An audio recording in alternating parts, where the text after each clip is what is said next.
Në lidhje me operacionin për hapësirat publike, sipas jush, cila është bashkia e cila mund të themi ka dështuar totalisht menaxhimin e hapësirave publike? Paktën Tirana është kryesisht qyteti që ka më shumë problematika, po ndoshta një vlerësim juaj duke qenë se jeni iniciatori i gjithë kësaj aksioni, kush është bashkia që ka dështuar në menaxhimin e hapësirave publike dhe në zënien e tyre kundrejt cënimit të lirisë së qytetarit?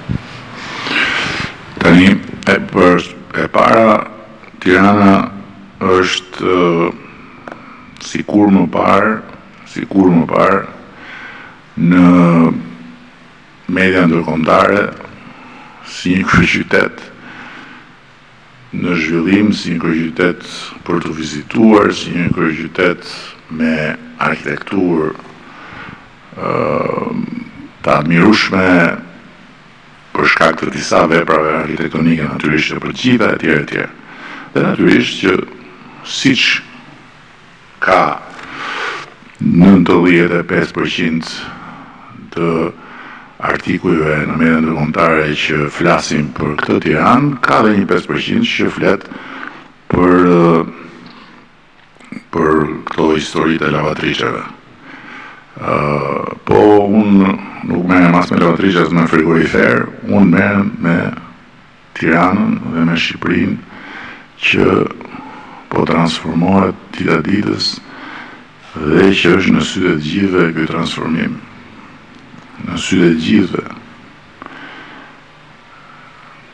Edhe në Danimark kur ishin dje, për të them që akoma ma përsërisnin sa bukur Tirana, sa mirë kaluam Tirana. Imagjino.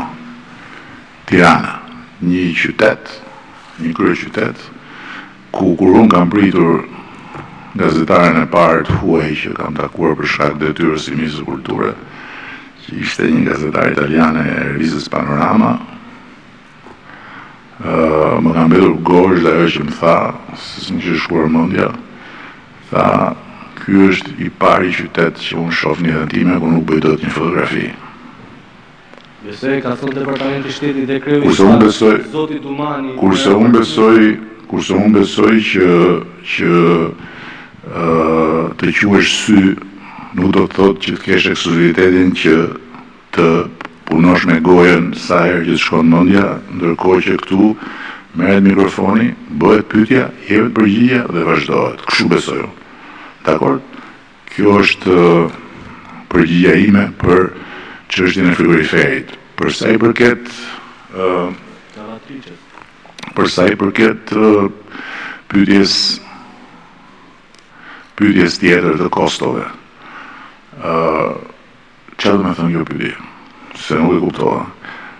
Kjo është si puna e një debati që kam dëgjuar në komisionin e ligjeve, çfarë komisioni ishte para shumë vitesh, që donin gjoba sociale. Pra, gjobat që ne kishim propozuar për shkeljet e rregullave të qarkullimit ishin shumë të larta. Dhe disa deputet të frigoriferit i kërkonin gjobat sociale. Ka një gjë shumë të thjeshtë në këtë punë e kostos. Mos bëj shkelje e nuk e asnjë arsye që të kesh kosto. Mos ndërto pa leje dhe nuk ke arsye të paguash për prishjen dhe për pastrimin e pocaqisë dhe të krimit që ke bërë. Mos shto jashtë lejes sipërfaqe dhe nuk ke kosto kur të vinë dhe ta konfiskojnë.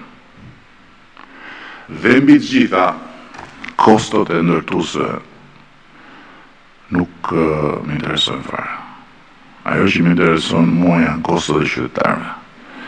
Kostot e qytetarëve që paguajnë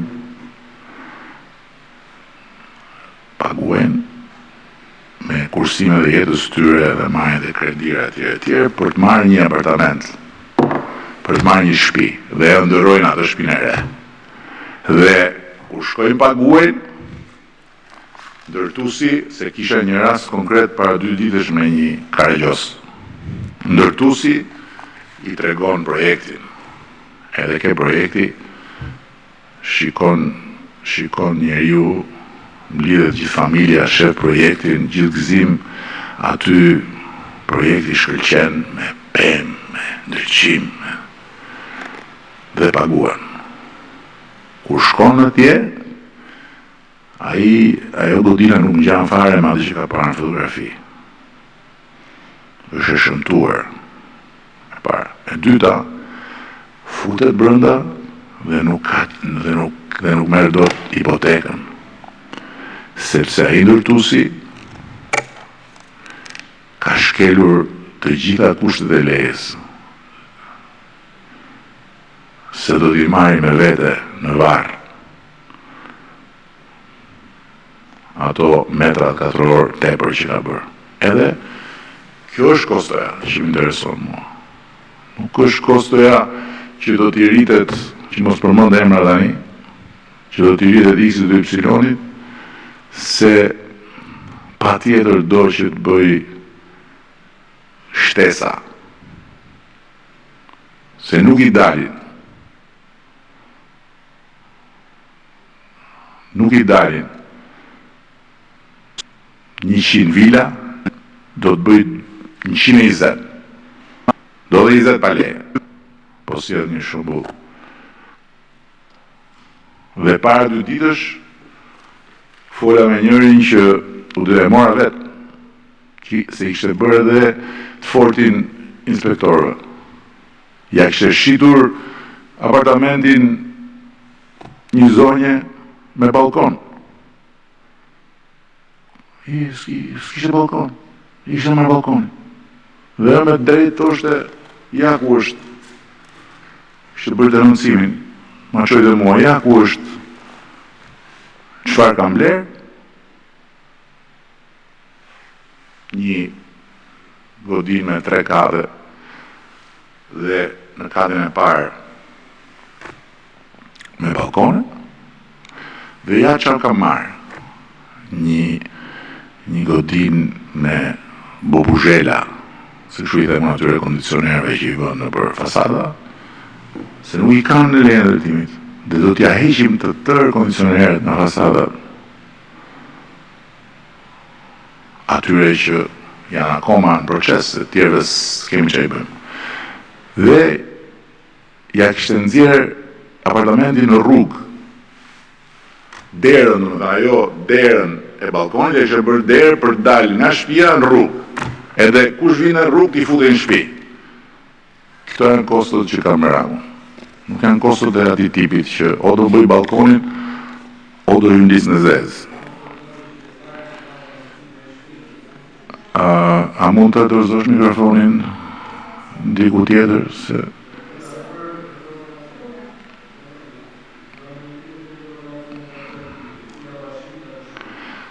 a mund të dorëzosh mikrofonin tani?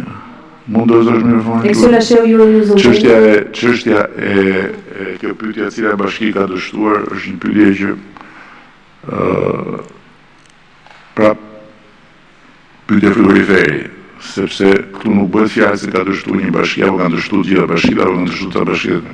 Çështja është që ky është një kancer i futur në trupin e Shqipërisë nga Partia Demokratike e Shqipërisë, që jemi shumë qartë, dhe nga udhëheqësi legjendar i asaj partie që thoshte Bathorja është mrekullia e 8 e botës, se është qyteti i parë në historinë e botës i ndërtuar i gjithë pa leje. Është fjalim historik elektoral. Nuk është një dhe që thoshte në LAN po ndërtojmë Zvicrën shqiptare. Tek ato. Kur u Zulana, se ishte një vogël ti. Kur u Zulana. Dhe ky kancer është luftuar në vimësi dhe është fiksimi im ky kancer. Që nga vëlluar të luftoj që ditën e parë që më zhënë mundësia të luftoj, por qa ka ndodhë me këtë kancer është të kurur, por nuk është shëruar. Pra, nuk jemi sot në kushtet që t'jemi qartë se shumë kush thot, po mirë, akoma kjo histori, jo, nuk është akoma. Kjo është pjesë e i procesi.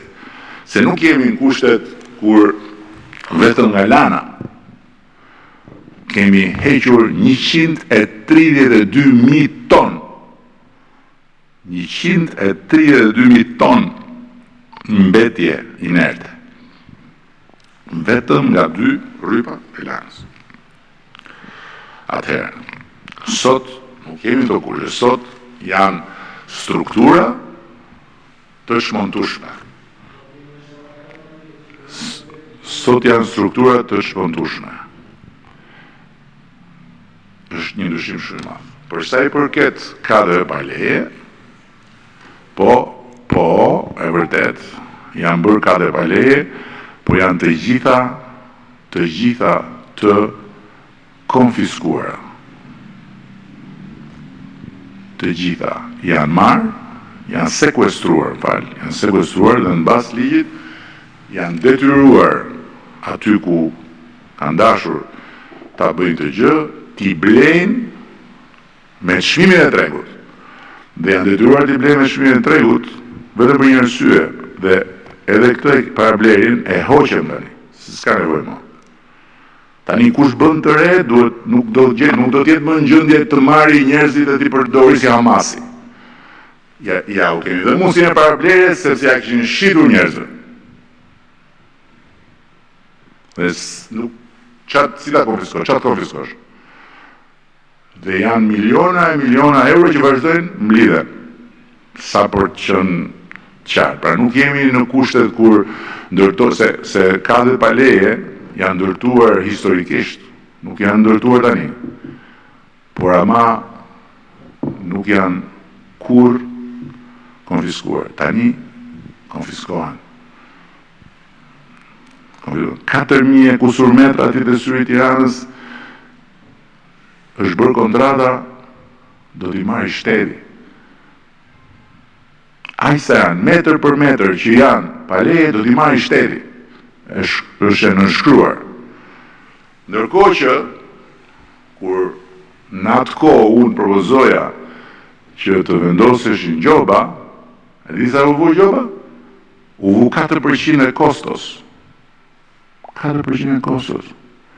Gjobë për metrin katror pa leje është incentivi më i jashtëzakonshëm që t'i thuash njerëzve vazhdoni se ku ta gjesh. Më mirë paguaj 4% kostos se sa të presësh marrësh leje e të pagush taksë.